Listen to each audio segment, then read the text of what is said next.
Hey Dave, I thought I would take a minute and show you just how to do a basic adding text to a photo, or in this case, I'm going to use a scrap paper background because I want to show you that if you don't have a photo available, there are just limitless backgrounds that can be found online that you can work with that designers give away every day. Now this is from a scrap kit that I've just bought, and I just did a search for paper in my digital material stash, and I'm going to drag that into this palette right here. Now I love the way this looks because it's got a lot of texture. It's got a little bit of bokeh lighting in the back. It looks like it was like a photo laid over a lacy napkin or something, but it's very textural, and I like the way that looks. Now I want you to notice that over here on this side, this is our layers palette, and each successive layer that we add in here is going to make it much easier for us to change things around if we don't like the results that we get from, say, maybe the first font choice that we have.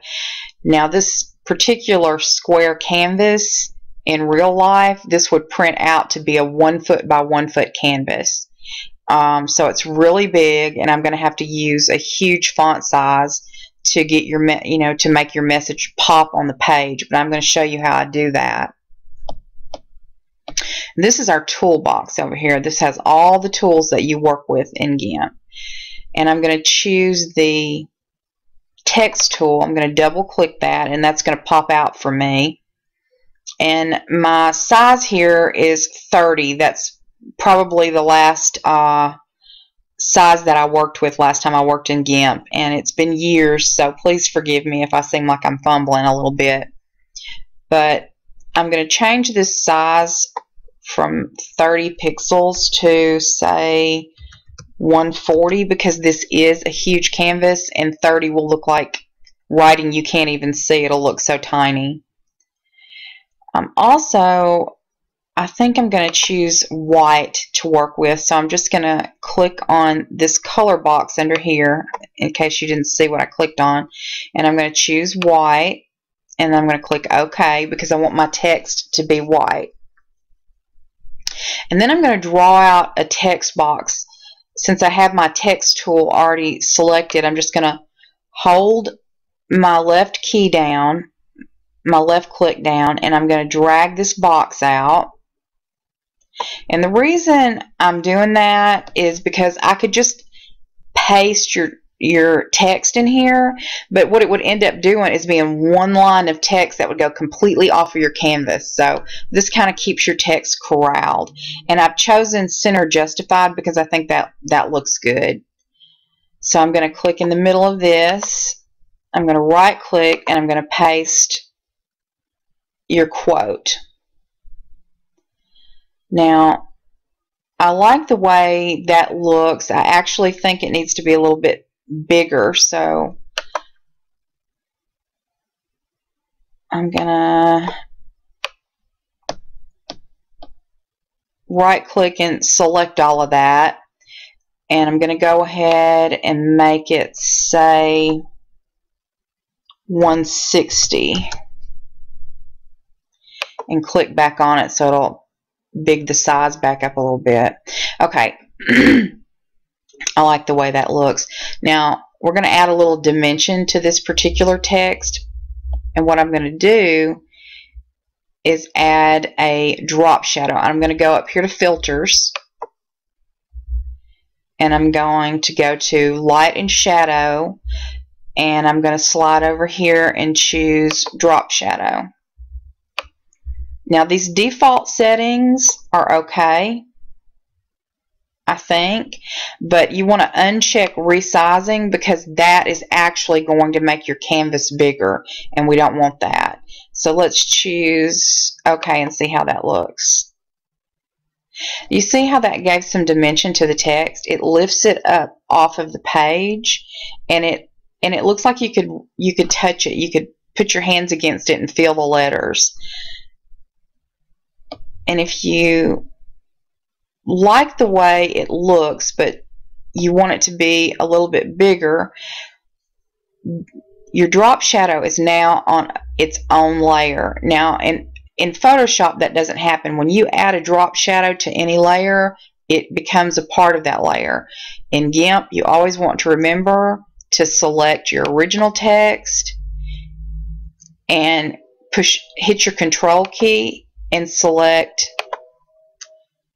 Well, that's not working, obviously. You want to merge this down. So let's try this a different way. Right click and then choose merge down. And now your drop shadow is now also your text layer. So if you use your move tool,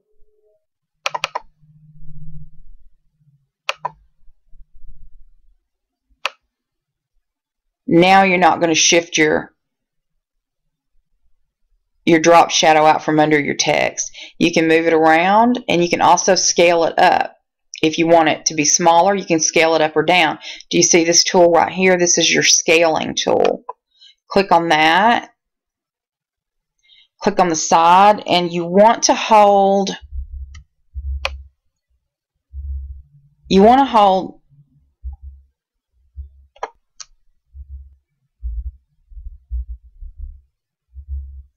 just pretend I didn't do that. You want to double click on that tool, and you want to make sure that you check keep aspect ratio. And the reason you do that is because of what you just saw me accidentally do, is I squished the text when I was trying to stretch it up. I'm just going to make it a little bit bigger, but see, with that checked, I can't squish it or skew the text. I just pull it up to the size I want it, and then I click scale, and that way I don't change the shape of my lettering or any of the elements that I'm working with. But that's just a real quick rundown on how you would put text into a photo. Now, like I said, I put this background is a scrap paper that I use in a scrap kit.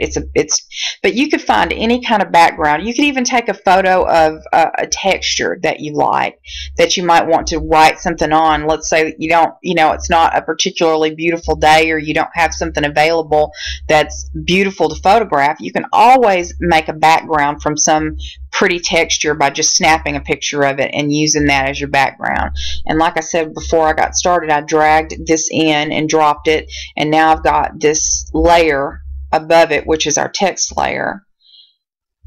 I'm going to move it over just a little bit, and then I'm going to choose to flatten the image, which is going to turn it into a JPEG.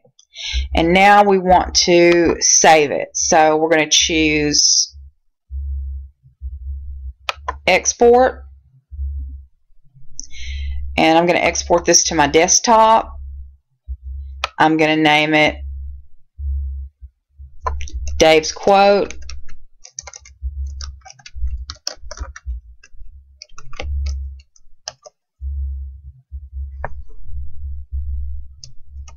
And then I'm going to go down here and choose JPEG, because that's what I want it to export as, is a JPEG. So I'm going to click export. I guess I'm going to have to add the .jpg.